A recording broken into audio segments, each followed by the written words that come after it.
Shalom, nous allons étudier Daf Bet dans Masechet Souka. Et la Mishnah va nous annoncer quelques dimensions de la Souka. Souka chez Gvoa le Mala Meisrim Mama Psula. Une Souka qui fait plus de 20 amot et Psula n'est pas cachère. Selon Rabbi Yehuda, Marchir, c'est cachère. Shena Gvoa Sarat Fahim et une Souka qui, elle, ne fait pas la hauteur de 10 Fahim, eh bien, elle aussi, elle n'est pas kshera. Mais Shena Fanot, qui n'a pas de mur, elle n'est pas aussi kshera. Mais Shechamata Meruba Mitzilata, et dont la surface éclairée au sol est plus importante que la surface d'ombre, donc c'est une souka dont le toit laisserait passer plus de lumière que d'ombre, et bien tous ces cas-là sont psoula. Donc je rappelle encore une fois, hauteur maximale c'est 20 amot, à peu près 10 mètres. Et ça c'est marloka de Rabbi Yehuda. Et la hauteur minimale selon tout le monde a priori c'est 10 tfachim. Il faut qu'il y ait des murs, a priori 3, et il faut également qu'il n'y ait pas plus de soleil qui rentre que d'ombre. La Gemara va comparer le langage qu'on utilise ici dans Souka par rapport au langage qu'on a vu au début de Masechet Eruvin. Dans Eruvin, on nous explique que lorsqu'il y a une forme de rue privée comme ça, qui de part et d'autre est composée de résidences, et que cette rue est utilisée principalement par les gens qui vont dans les résidences, eh bien pour ne pas qu'on puisse penser que l'on porte dans un endroit qui est un domaine public, les Chachamim ont demandé à ce que l'on mette en hauteur un mavoy, une poutre qui permet de comprendre que finalement on est dans une rue qui est plus ou moins une rue privée. Ce mavoy-là, il y a aussi une halakha au niveau de la hauteur. Sauf que là-bas, dans la manière que l'on a de montrer la marloquette qui est entre Rabbi Yehuda et Chachamim sur la hauteur, eh bien la Mishnah s'exprime légèrement différemment. Nanatna, c'est marqué donc là-bas dans les Rouvin. Mavoy shu gavoa mesrim ama, si le mavoy est au-dessus de 20 amot, nimaet. On nous donne la solution, c'est-à-dire qu'il faudra le rabaisser. Rabbi Yehuda Omer et notre sarir, selon Rabbi Yehuda, la solution n'est pas nécessaire, et notre sarir, ce n'est pas nécessaire, donc c'est pas obligatoire. Donc c'est une autre manière de dire qu'au-dessus de 20 amot, c'est pas soul, et que selon Rabbi Yehuda, c'est quand même kasher. Sauf que chez nous, on a dit pas soul et kasher, et dans Eruvin, on a préféré dire là-bas, la solution yimaet et notre sarir. Et c'est la question d'Agmara. Maïshnakabe soukatene psula ou maïshnakabe mavoid netakanta. Quelle différence y a-t-il pour que dans Souka, chez nous, on utilise le langage de psula, c'est pas kasher, et dans mavoid, on donne la solution. L'Agma donne deux réponses. Souka d'oraita tane psula mavoid derabanan tane takanta. Soit parce que, comme la souka, c'est Minatora, c'est vraiment la Torah qui a demandé à ce qu'il y ait une hauteur et qu'on fasse birchlal la souka, eh bien, on préfère dire directement, c'est pas soul, on n'est pas là pour donner des solutions, on est là pour dire que c'est pas bon, à toi de comprendre qu'il faut une solution. Dans le cas où c'est que des rabanan, puisque là-bas, cette rue techniquement Minatora, on pourrait y porter, c'est les sages qui ont demandé à ce que l'on mette ce mavoy en hauteur, eh bien, à ce moment-là, effectivement, Chachamim vont donner la solution plutôt que de dire psula, puisque en réalité, il n'y a pas de vrai problème à l'origine, selon la Torah. Ça, c'est la première réponse. Seconde réponse, et si tu voulais dire que non, que finalement, même pour une halakha de la Torah, comme chez nous dans Souka, on aurait pu très bien donner la solution. Eh bien, quelle est la réponse ici? Mihu Souka, fiche milta pasik vetane psula, ma vaoy de nafish milte, mile, tane takanta. La différence qu'il y a entre chez nous et dans Eruvin, c'est que chez nous, il y a plusieurs halachot. Et dans Eruvin, l'essentiel de la halakha qui est cité là-bas dans la Mishnah, c'est la hauteur. Donc comme là-bas, on ne parle que d'un sujet, c'est la hauteur, on peut très bien, quand il y a un problème, donner la solution. Or, chez nous, on a plusieurs problèmes à gérer. On a la hauteur maximale, la hauteur minimale, le nombre de murs, la partie ensoleillée, la partie ombragée. Et donc, comme il y a plusieurs choses, on n'a pas le temps, entre guillemets, de donner des solutions. On est là pour finalement dire ce qui est bon et ce qui ne l'est pas. Donc ça, c'était les deux réponses que la Gemara propose par rapport à la différence qu'il y a dans le langage entre chez nous et Eruvin. Maintenant, la Gemara va poser une question sur la halakha bichlal, selon donc Tanakama qui dit qu'on ne peut pas dépasser 20 amot. Quelle est la raison et la source dans le Tanakh qui nous apprend qu'on n'a pas le droit de dépasser 20 amot? On verra qu'on a trois avis, Rabba, Rabbi Zera et Rava, et la plupart du temps c'est Abaye qui va chaque fois objecter à chacune de ces propositions. Mena Nemine, d'où savons-nous tout cela? C'est-à-dire, d'où savons-nous que la hauteur est limitée selon Tanakama à Esrimama?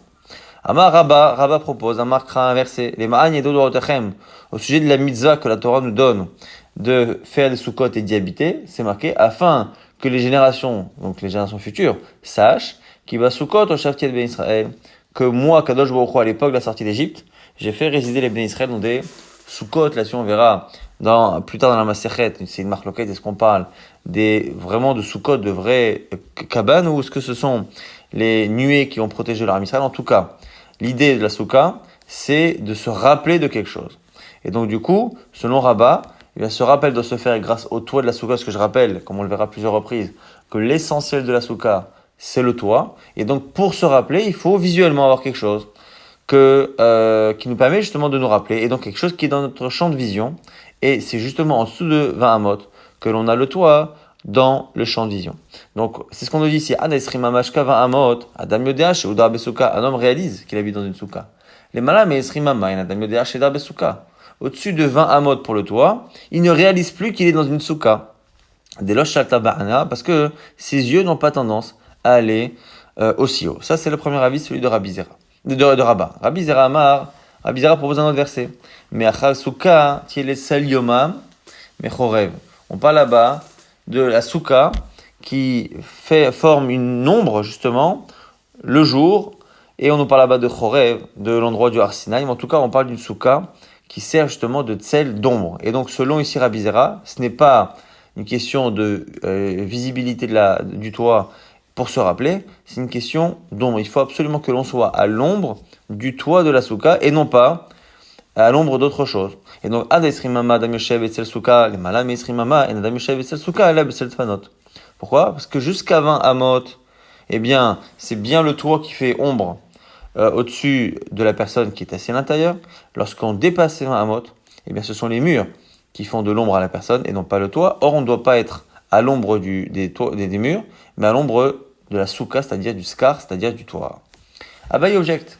Il lui dit, alors si tu es en train de dire qu'on est obligé d'être à l'ombre du toit, eh bien selon toi, on ne pourrait pas faire la mida de souka dans un endroit qui est ombragé naturellement par des montagnes, par exemple. Abaye lui dit, là, mais attends, on sait soukato, be'ashterot kanaim, selon toi, quelqu'un qui ferait une souka au creux de deux montagnes. Achinamid de la souka, selon toi, ça ne devrait pas marcher, puisqu'il n'est pas à l'ombre du toit, mais il est à l'ombre des montagnes. Non, il lui répond, non, pas du tout. Malé atam, dalashterot kanaim, pas du tout. Puisque là-bas, si la hauteur de la souka est correcte, moins de 20 amot, eh bien, c'est vrai que tu as l'ombre des montagnes. Mais si tu enlèves les montagnes, théoriquement, le toit lui-même est à une hauteur qui lui permettrait de faire ombre à la personne qui est dans la souka. Ikatsel souka. Sans les montagnes, il y a l'ombre du toit, l'ombre de la souka. Acha, alors que chez nous, dans un cas où on met le toit très très haut, dal tfanot, même si tu enlèves les murs et que tu suspends le toit là où il est à plus de 20 amot, tu le suspends en l'air, les cas c'est le souka. Il n'y a pas finalement d'ombre de la souka du toit, et donc c'est pour ça que selon moi c'est problématique. Il faut que, non pas en pratique, mais en théorie, on soit à l'ombre du toit de la souka. Ça, c'est donc la deuxième raison, celle de Rabbi Zera. Rava propose autre chose. Rava Amar Meacha. Basukot Teshvush Atamim, la Torah a enjoint d'habiter dans les soukot pendant 7 jours. Basukot Teshvush Atamim. Mais lui apprend que c'est non seulement une obligation qui dure 7 jours, mais c'est même ces 7 jours quelque chose qui s'intègre dans dans la définition de la souka. La souka elle-même, dans le cahier des charges, il faut que ce soit quelque chose qui soit fait pour 7 jours et pas pour plus. Donc, Amra Torah Kol Shatamim Tsemidirat Keva Veshavidirat Arai. Tu dois sortir pendant les 7 jours. Tu dois sortir de ta maison fixe pour aller dans une maison qui, elle, est provisoire. Et donc, elle doit être provisoire, elle doit être pour 7 jours. Ad Esrimama Damose Dirato Dirat Arai. Eh bien, ça, c'est une question aussi de hauteur. C'est-à-dire que quand on fait quelque chose de moins de 20 amot, on peut faire des maisons provisoires. Les malam Esrimama, eh bien, En Adam Ose Dirato Dirat Arai. Au-dessus de 20 amot, eh bien, il faut faire quelque chose de fixe avec des toits, des murs, qui sont vraiment solides. On fait plus quelque chose de provisoire. Et donc, du coup, on fait dirat keva. Et donc, il y a un problème, c'est que si le toit est trop haut, eh bien, il oblige la personne qui construit la souka à faire quelque chose de foncièrement fixe. Et c'est contre la nature même de cette souka. Alors, Rabbi lui dit, attends, donc si c'est cela selon toi, c'est un problème que les murs soient faits en matériaux fixes. Et là, Rabbi lui dit, attends, et là, mais attends. Asam chitzot shel barzel, si on a fait des toits en fer, visikechal gaban, et on a mis le toit dessus, achenemid de l'eau avec souka, selon toi ce serait pas bon parce que c'est fixe? Réponse de Rava qui ressemble un peu à la réponse de Rabbi Zera dans la couche précédente. Amalé achika amina, non, c'est comme ça que je m'exprime. Adaisrim ama, la dame osé dirato dirat arai, jusqu'à 20 amot, où les gens ont l'habitude de faire quelque chose de provisoire. Eh bien, qui avide les dirat kevan aminafik. C'est pas grave si finalement il fait des murs qui sont solides. Pourquoi? Parce qu'en réalité, même si les murs sont solides, nous, toute la cache-route de la souka, elle est dans le toit. Et donc tout le psoul est dans le toit. Il faut pas, non pas que les murs soient comme ci, comme ça, il ne faut pas que le toit soit de telle sorte, par sa hauteur par exemple, à ce qu'il contraigne la personne de faire des murs durs. Si finalement le toit est à la bonne hauteur et que les murs sont faits de quelconque manière que ce soit, même effectivement matériaux durs comme le métal, eh bien ça ne pose aucun problème. Mais kafama, à partir par contre de 20 amot, d'Adam Osé dirat keva, où les gens ont l'habitude de faire quelque chose de fixe, même si lui, eh bien, fait l'effort de faire des murs qui ne sont pas fixes, qui invite les dirat arainami, l'onafix, ça ne marche toujours pas parce que on reste quand même dans une situation où le toit est foncièrement et théoriquement placé à une hauteur qui normalement nécessiterait à ce que ce soit keva, et donc on sort complètement de l'idée de Basokot et Shvush et Atamim que c'est une habitation provisoire de 7 jours. Donc ça, on a cité encore une fois Rabba, Rabbi Zera et Rabba. Donc selon Rabba, c'est pour se rappeler visuellement du toit et donc de ce qu'a fait Hachem à la sortie d'Égypte. Rabbi Zera, c'est parce qu'il faut être à l'ombre de la souka. Et selon Rava, c'est parce qu'il faut que le toit soit à une hauteur de telle sorte à ce que l'on puisse légitimement et normalement faire quelque chose de provisoire. L'Agma va expliquer pourquoi chacun ne dit pas comme l'autre. Kuluk et Rabba lo amre. Pourquoi les deux derniers avis n'ont pas dit comme Rabba que c'est une question de rappel. Pourquoi Yedi'a les Dorot?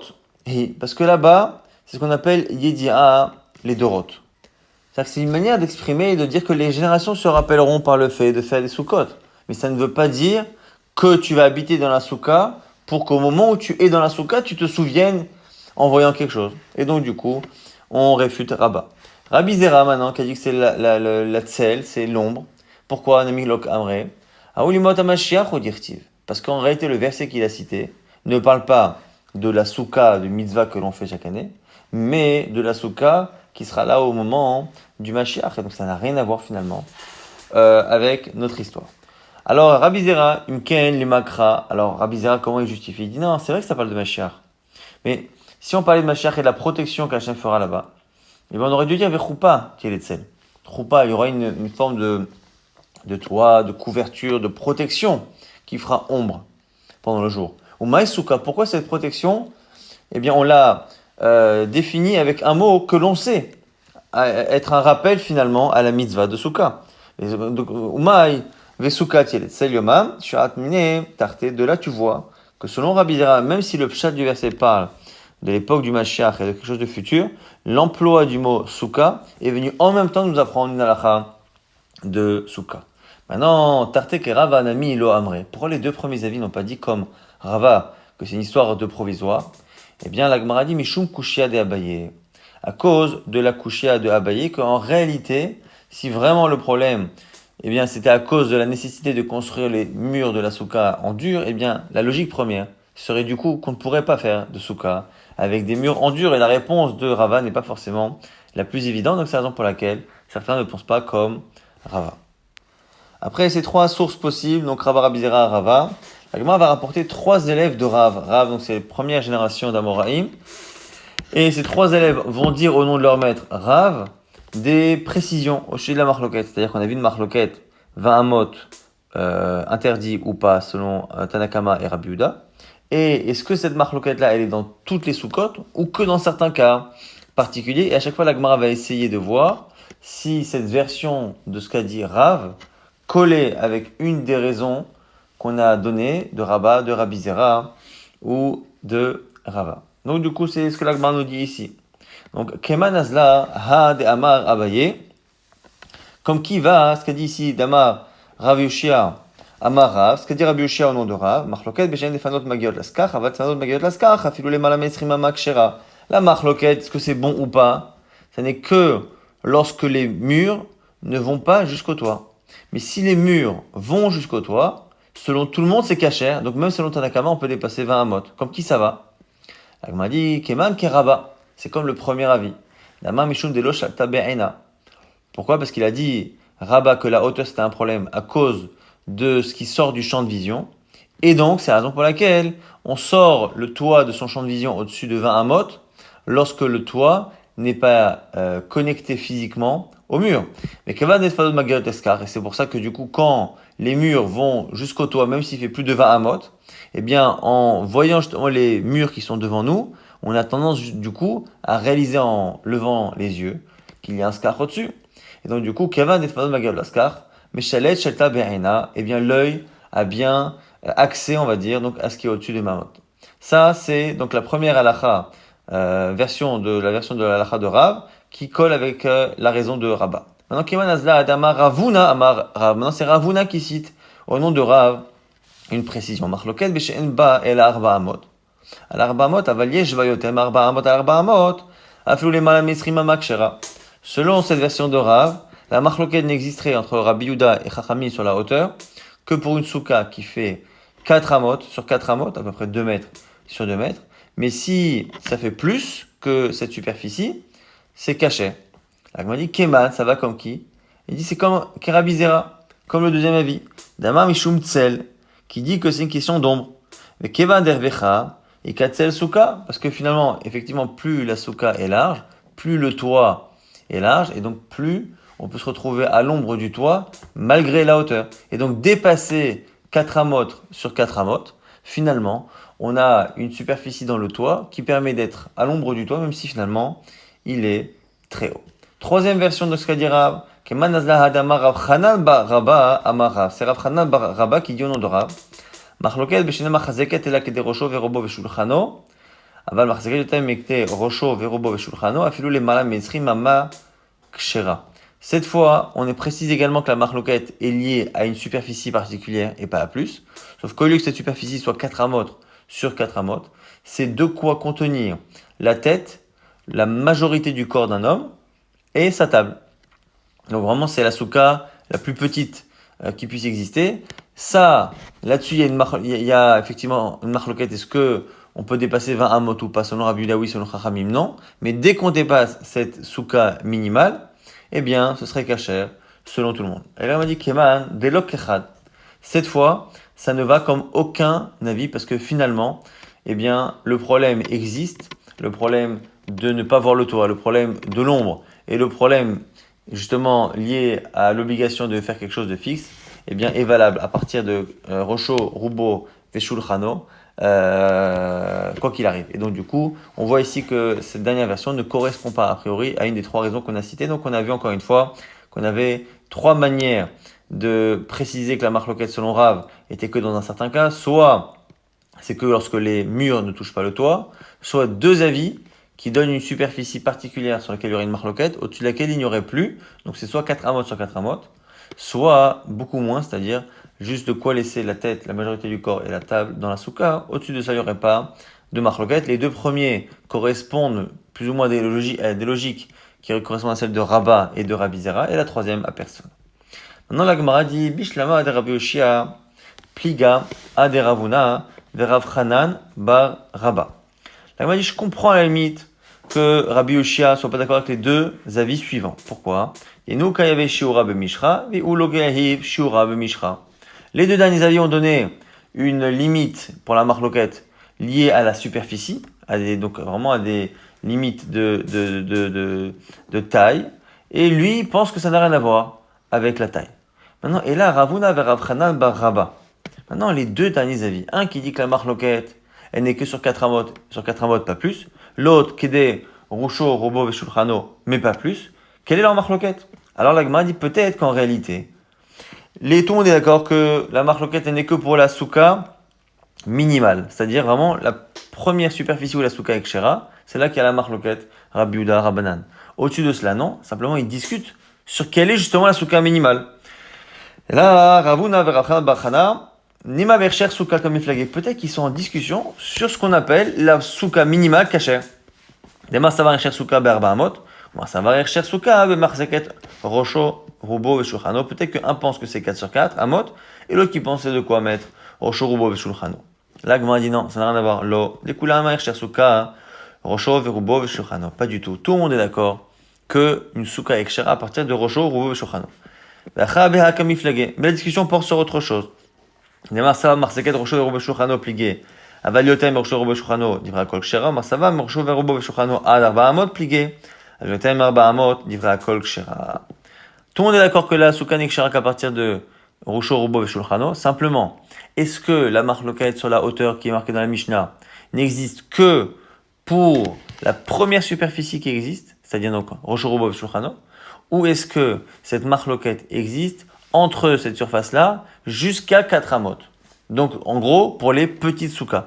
Est-ce que donc c'est que pour la souka la plus petite possible, ou est-ce que toutes les petites soukottes entre Rosh Hashanah, Shulchano et 4 amot sont concernées par la marloquette? Donc ça, encore une fois, c'était la deuxième partie de cette étude sur justement les limitations qu'il y a dans cette marloquette en fonction, encore une fois, des élèves de Rav. Maintenant, on va objecter au principe même. On a vu selon Chachamim, selon Tanakama, on n'a pas le droit d'avoir une souka qui fait plus que 20 amot. On va nous rapporter une histoire. Et dans cette histoire, on a l'impression que finalement, ça ne pose pas de problème. Mais tivon objecte. Souka shikvoa lemala meisrim ama psula. On a donc la souka, une braïta qui nous dit qu'une souka qui fait plus que 20 amot, elle est psula. Rabbi Yehuda a marchir. Selon Rabbi Yehuda, c'est kasher ad arbaim vachamisha. Ama jusqu'à 45 amot. Et Amar Rabbi Yehuda, justement, se justifie. Ma c'est Belena Malka. Il y a une histoire qui rapporte que la reine Hélène, donc c'est Hélène Malka, une reine qui s'est convertie. Belou là-bas, lorsqu'elle arrivait à Loud en Israël, Shaita Sukata Gvoa Meisrim Ama.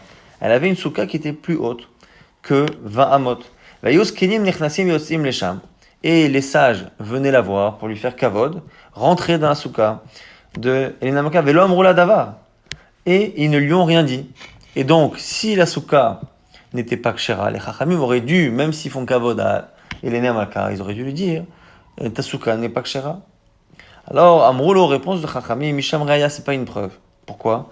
Isha Eta, c'est une femme, Uptora Mina souka, et elle n'est pas concernée par la souka, elle n'est pas donc obligée de manger la souka, donc c'est pas grave, sa souka n'est pas kshera. C'est pour cela, selon nous, que les sages n'ont rien dit, non pas parce que la souka est kshera au-dessus de 20 amot, comme Torah Biuda, mais parce que la femme qui s'y trouve n'est pas concernée. Alors, réponse de Rabbi Malaen, Valoshiv Abanim Avula. Mais elle avait 7 enfants, Hélène Malka. Et donc, il fallait qu'il fasse la mitzvah. Veod et en plus, Kolma Sealo Astaela, Alpi Chachamim. Elle a toujours agi en écoutant Chachamim. Et donc, du coup, Veod et en plus, Kolma Sealo Asta, et là, Alpi Chachamim, la Mali, les mitne. Pourquoi on s'est mis cette phrase-là?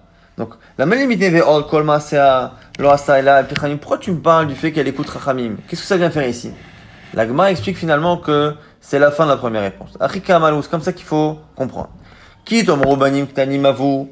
Si les Chachamim répondent à Rabbi Yehuda, voilà, c'est vrai qu'elle avait 7 enfants, mais ils étaient tous mineurs.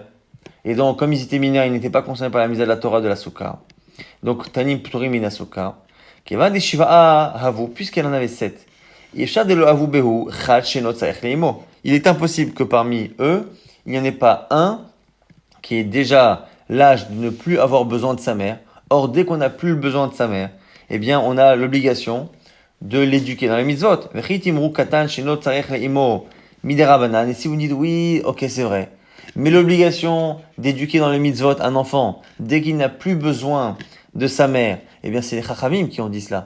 Mais en réalité, c'est pas une obligation de la Torah. Et donc, peut-être que elle ne respectait que les halachot de la Torah et non pas les halachot des chachamim. Eh bien, qu'elle n'écoutait pas chachamim. Eh bien, c'est la raison pour laquelle on te répond. Tashma ve'od, regarde bien.